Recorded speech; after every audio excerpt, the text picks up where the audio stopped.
કેશોદ શહેર વિસ્તારમાં અંદાજે 4 કિલો વજનના જૈન બટેટા બન્યા આકર્ષણનું કેન્દ્ર। કેશોદના વેરાવળ રોડ નજીક આવેલ ગોકુલ ગૃહ ઉદ્યોગ ધરાવતા અને કોઠા સૂઝમાં માહિર હરસુભાઈ ડોબરિયાએ પોતાના ઘરની પાછળ પડતર જગ્યામાં જૈન બટેટાનો વેલો વાવેલ છે। તેમાં અસંખ્ય બટેટા આવેલા છે, જેમાંથી અમુક બટેટા અંદાજે 4 કિલો સુધીના વજન ધરાવે છે। હરસુભાઈના જણાવ્યા મુજબ આ બટેટાનો વેલો એક જ વખત વાવવો પડે છે, જે ઉનાળામાં સુકાઈ જાય છે અને ચોમાસામાં ફરી જીવંત બને છે।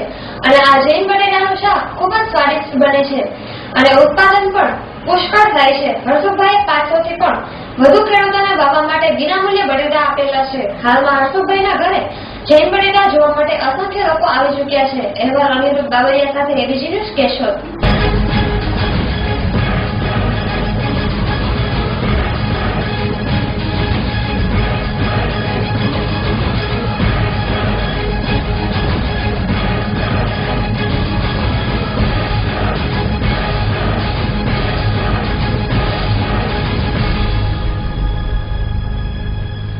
આ જે બટેટા છે ને એ જૈન બટેટા છે અને હું લગભગ 15 વર્ષથી આ વાવું છું, પણ હવે આનો વધારે વિકાસ થયો અને આ ખાવા માટે અતિ ઉત્તમ અને આ એક વખત વાવ્યા પછી પાછું નથી વાવવું પડતું।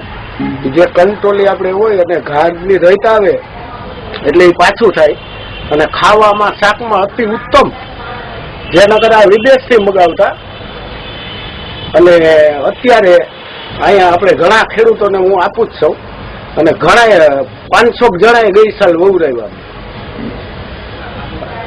અને હજી કોઈ ખેડૂતને એવી જરૂર પડે ને કહે તો હું આપીશ।